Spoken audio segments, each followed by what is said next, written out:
Well, hi, everybody. Welcome to the KaiNexus Continuous Improvement Podcast. I'm Mark Raven, a senior advisor with KaiNexus, and we're joined today.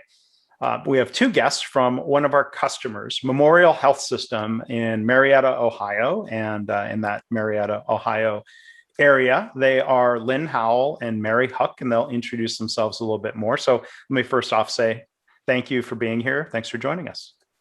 Thank you for having us. Yeah, we're glad to be here. So Mary, can you start off first and tell us a little bit about Memorial Health System? Yeah, so like you had mentioned, Mark, we are in Marietta, Ohio. That is on the southeastern border. We are along the Ohio River.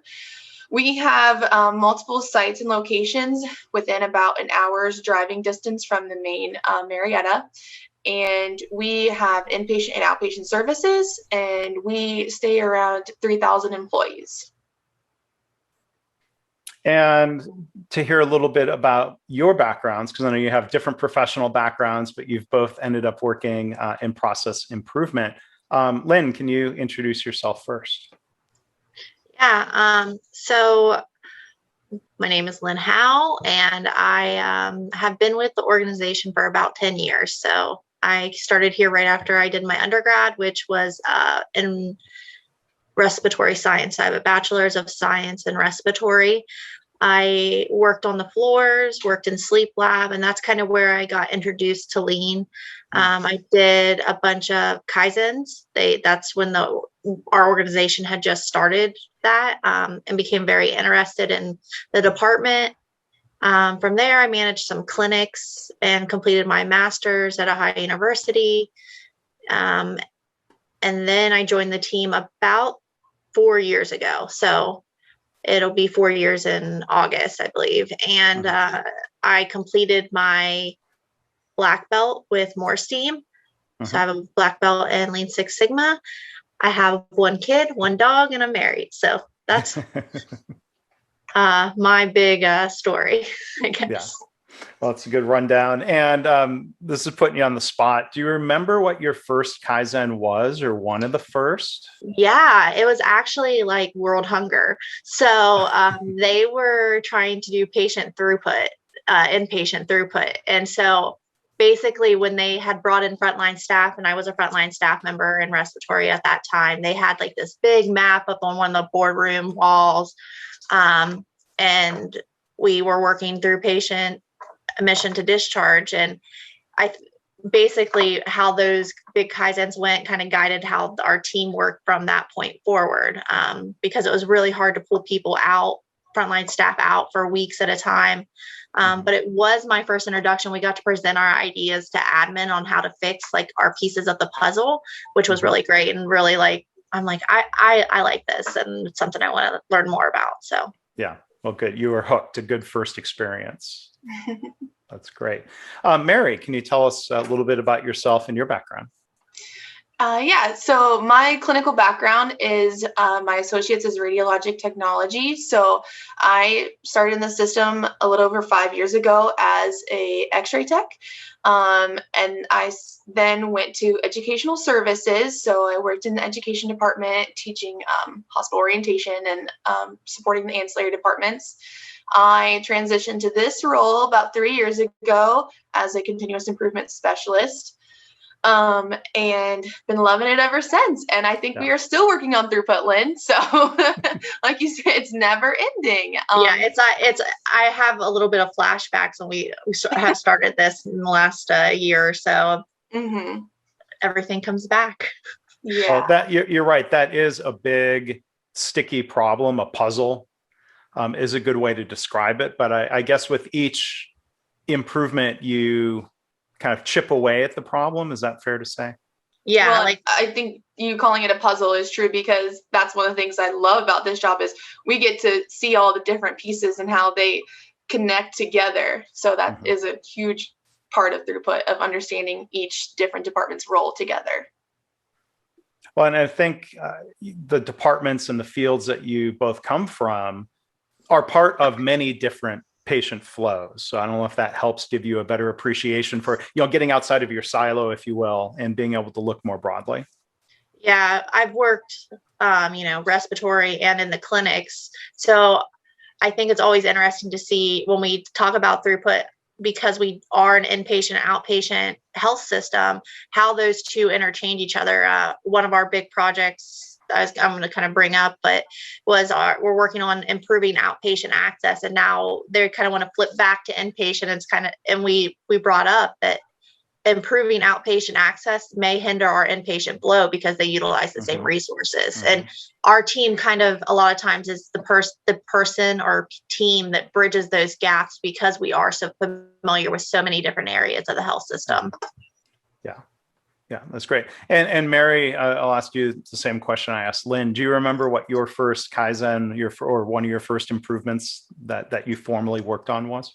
Yeah, my first improvement, I went out to the revenue integrity department. So, which they're a lot of the backside of healthcare. So I was able to kind of bridge the gap between understanding what the frontline staff is doing and how they're documenting can affect what the back end is seeing for the billing department. So I thought that was a great first opportunity to start learning all the different areas of the system.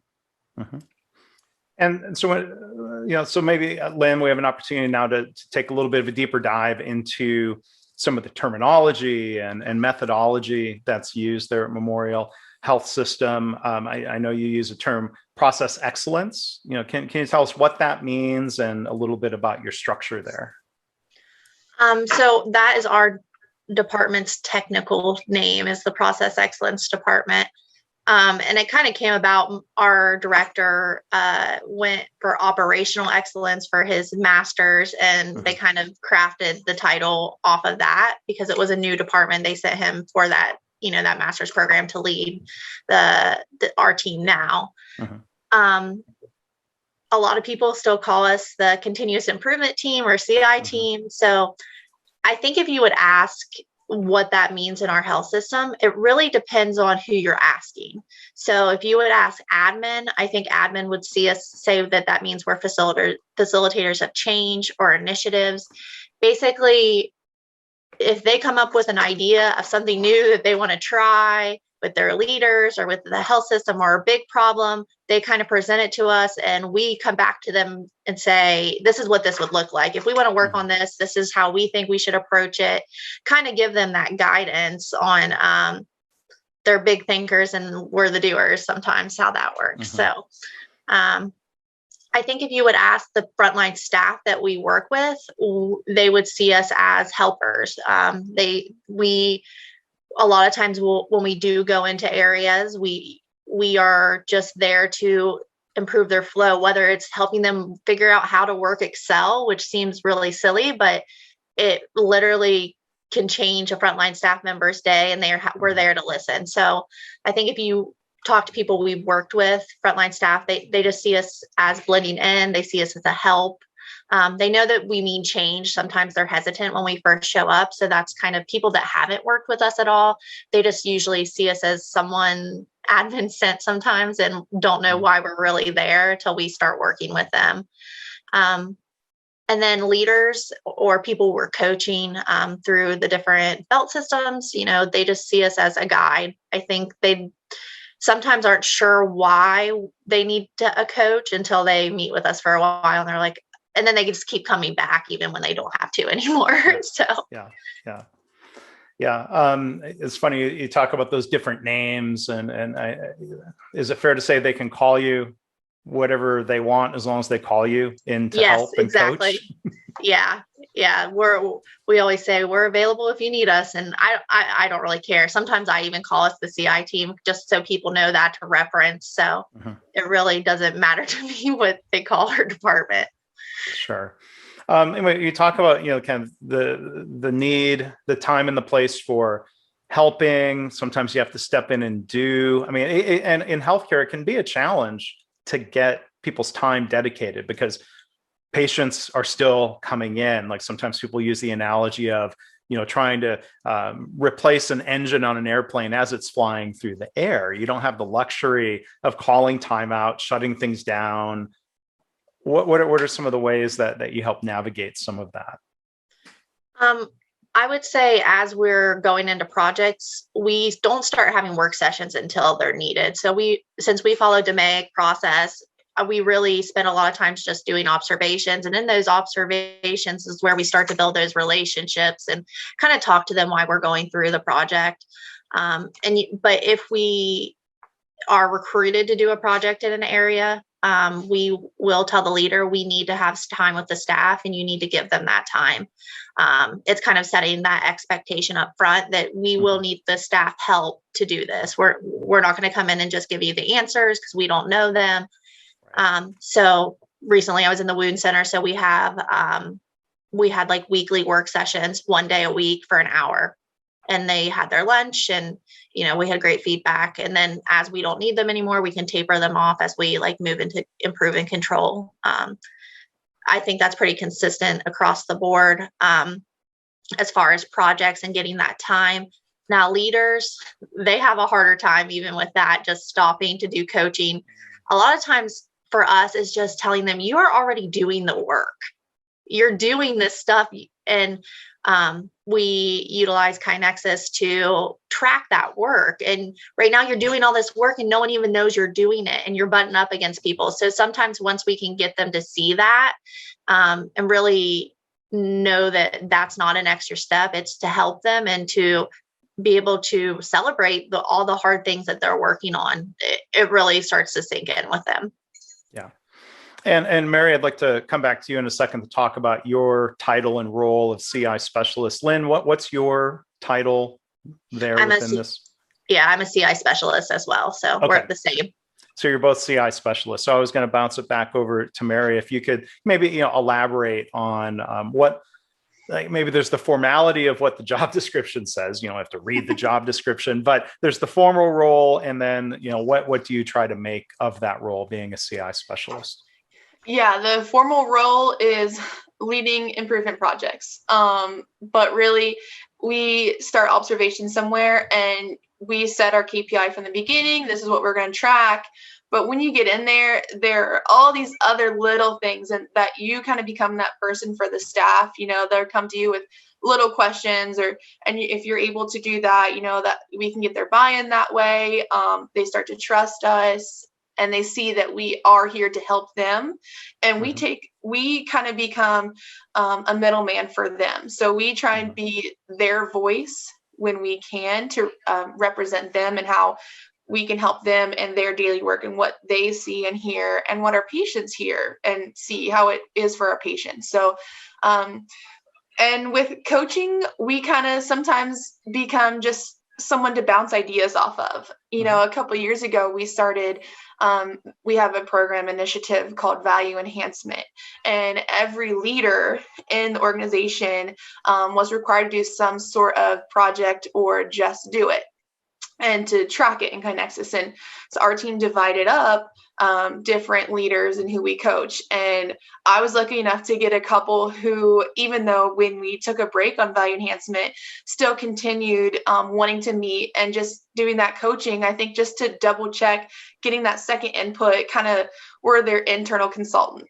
So getting that second kind of feel, idea, hearing about what other departments are doing with this issue, we're kind of able to bridge that gap for the leaders. So probably not in our job description, but definitely a bonus. Yeah. As all other duties as necessary. Yes, that is definitely in there, I think. As assigned or as necessary. Yeah. But I'm glad to hear you both mention, you talk about starting with observation and whether you're using DMAIC as a structured framework, or let's say if someone's using the A3 methodology from a lean terminology or method standpoint. I think the one common theme is trying to avoid jumping to solutions. So I was wondering if you could elaborate on that a little bit. Hopefully you're not being brought in to say, hey, go implement this. You're following a methodology.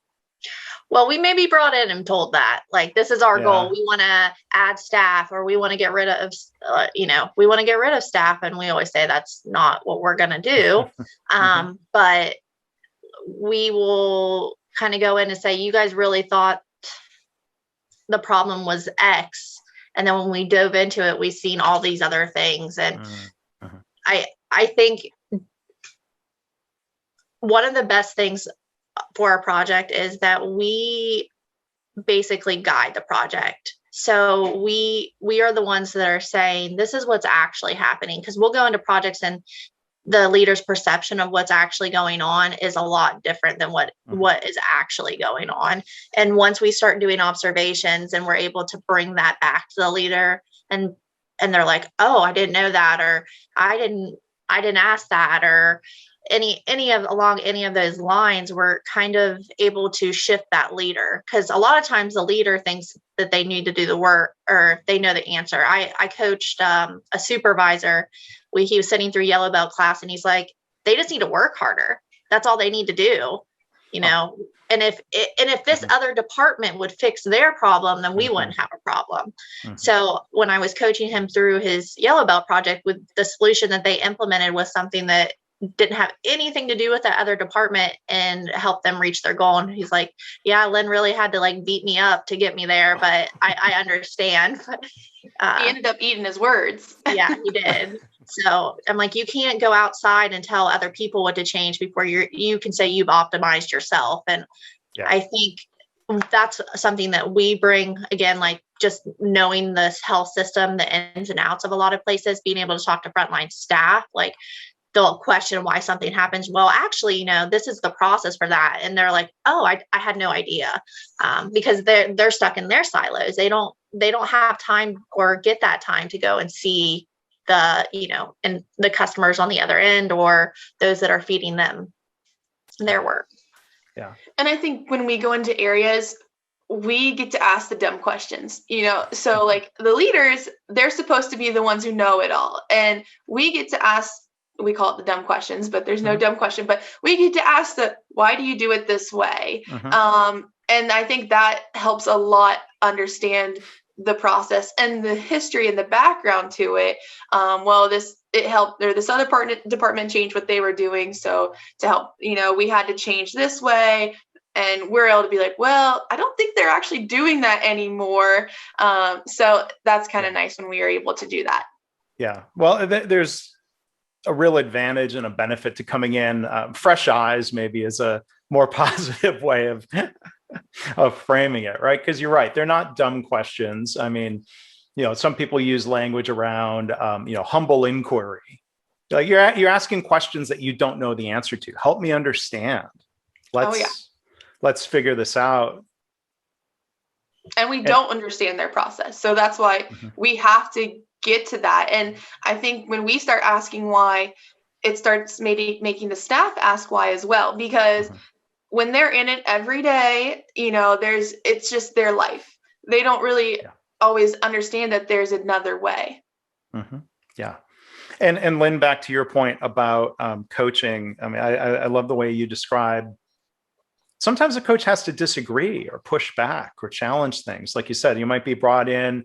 I've been in situations like this. We think the problem is this. Like, well, the problem is actually something else. Or here's our solution. And say, well, time out. Have we defined the problem properly? Exactly. And then you get into your DMAIC process. Yeah, that's it. A lot of times I feel like, or we get called in and they're like, we don't know really what's wrong, just that something's not right. So then it's kind of, we do a lot of time just even helping them figure out what is the true problem of what's going on here. So I definitely think our department, I would say, has a lot more liberties of freedom of opinion. A lot of times we're allowed to kind of push back on those leaders and kind of present the facts of what's actually going on. And I think that, you know, that makes us feel good too in our department, that we can help guide leaders and say, this is what's right. Yeah. And we're coming from a good place. We're trying to, you know, improve the processes for the patients and for the employees. You know, we're coming from the right perspective. Yeah. So they respect that. Yeah. Lynn, you've touched on some of this a little bit. You know, we talk about facilitating projects. You've already sort of talked about kind of a shift from doer to helper to coach. Do you remember, was there a point in time, was there a light bulb moment where you started to make that transition, or was it just more of an evolution as this work is developed? I think one of the major decision points was actually right before I joined this position. They shifted to requiring our leaders to complete our yellow belt program, which you had to complete a yellow belt project to graduate. So we kind of started the team that was here originally, then started coaching the leaders on how to complete those projects. And I think that kind of shifted because that's a heavy load at that. I forget how many people were in that first class. Like, I think it was 300 or something like that. It was a huge number of people to get through initially. And we've continued to do that. Twice a year with COVID, we kind of split it up into the classes to smaller classes. So we're doing it a little bit more often, but we shifted to dedicating that time to helping them work the project versus us just coming in and telling them the solution. So kind of forcing them to slow down. And then I think it's been 2 years since we implemented this VE project. So that was us getting matched up with a director and coaching them through projects. And then in the last year, we've shifted to systemic value enhancement projects. So we will do system-wide projects and facilitate with frontline staff and the leaders in those organizations and work sessions, all of us working on the same projects or same goal. And we still do go in, like I'm on a project right now on a psych unit where I just am the one facilitating or doing the project. I'm going there, I'm living there. We have other people in our team that are living in other places, but it's kind of more, it's just more coaching because we do have so many leaders. Mary Beth talked about, we have buildings an hour in both distances. We're in Ohio and West Virginia, and we continue to grow. So as we continue to grow, we continue to gain more leaders. So we're continuing to spread that word. And we also have started allowing frontline staff to be in our yellow belt as well. So that's just more coaching as we coach more. And Mary Beth's going to talk about belts more, but that really was the shift. I think it was just kind of, they were like, okay, the CI process excellence team can't do everything. They can't do this. If we want this culture change, we're going to have the leaders, own this and listen to their people. And again, it's forcing them to slow down, at least for that one project. And we have people that go on to do more and some that we have to really pull through the project. So. Sure. So that's a good segue to our last topic, Mary. If you can talk a little bit more about the belt training and certification process. What are some of the levels? How does this work? Yeah, so the first level, we have different levels, and it's all training done by our team. So we have white belt, which is the majority of our frontline staff. So they attend, we have it online now through Teams. So we do a 1 hour training session. They walk away with some to-dos. They do a waste walk in their area. So getting them to look for their waste in their work. And then based off of their waste walk and what they see, they are entering an opportunity for improvement into KaiNexus. So we're getting our frontline that are, involved in their work and want to improve their work into KaiNexus, and their improvement goes to their leader. I think once we've really started pushing for this white belt, in the past, I think our 5-year goal was to do 1,000 frontline staff, and I think we did it in about 3 years. So I think that's a huge win that we have the frontline who want to be involved and want to work on their work. And by doing the white belt, we've also got a lot more interest from the frontline into the yellow belt, which, like Lynn said, is required for all the supervisors and directors in the system. So we've been doing the yellow belt for probably 4 or 5 years now, I'd say. Before my time in the department, 6 years, yeah. 6. When they started, but we've grown that a lot. It's a 2-day in training in person in a classroom, and I think what we've adapted it, and we do a simulation in a healthcare system, food delivery. So it's something that everyone can kind of relate to and understand. And as we do the sim, we do the tools that we're requiring for yellow belts. So not only are they learning about the tools, but we're able to see how you can apply the tools when you leave. And then when we coach them, each person that goes through, we assign a coach from our team, and we help coach them through their A3.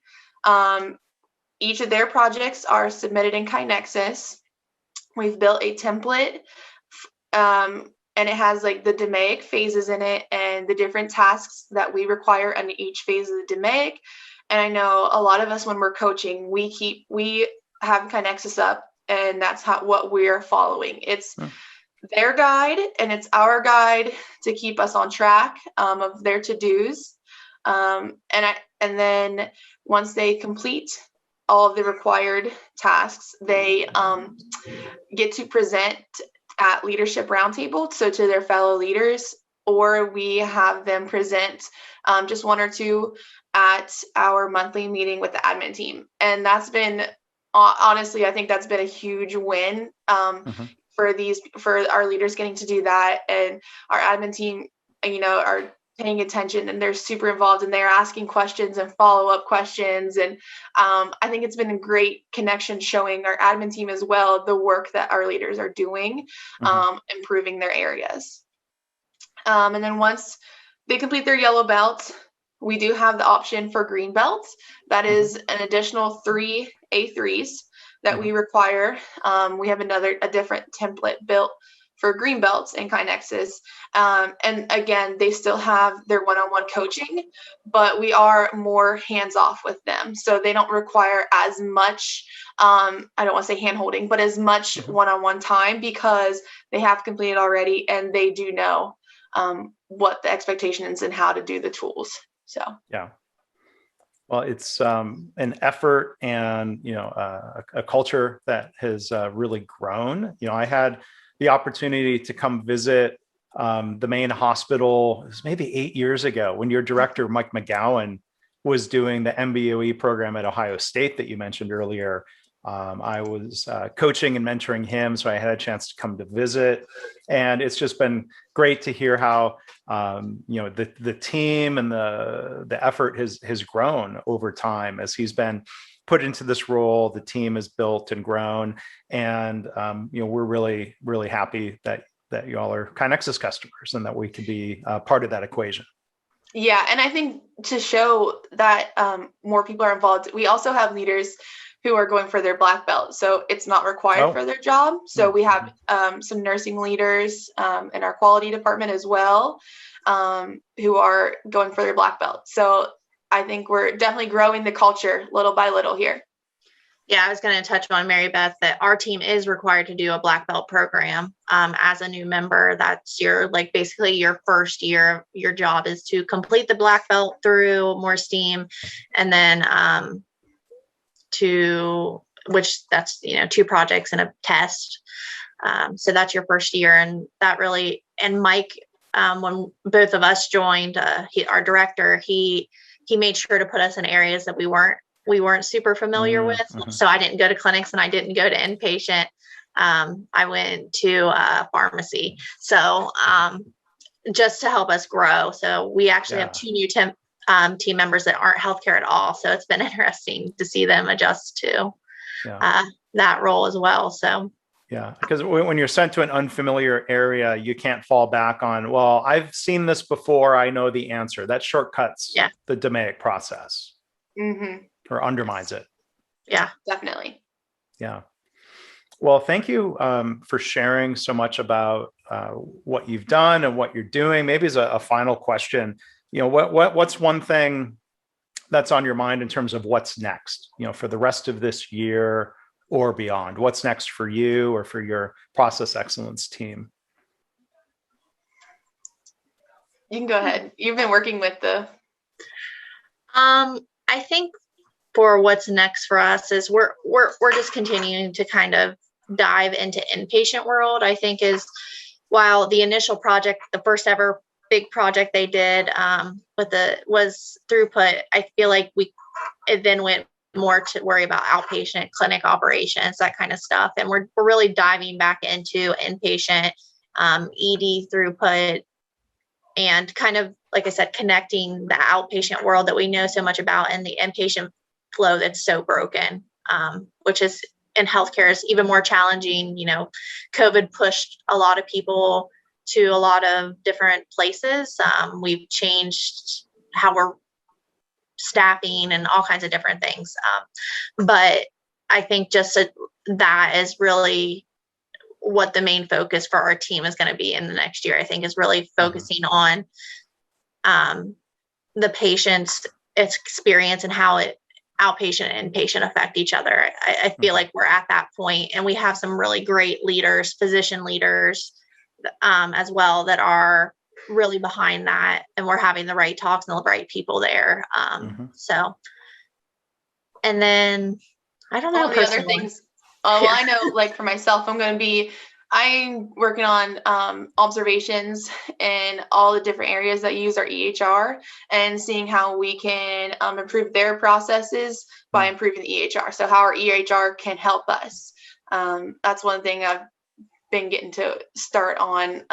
Again, go to all these different areas, even if it's not a project, observations, and we're able to pass the information on that needs to be passed on. Yeah, a lot of times people come to us because they're like, you just see things so differently.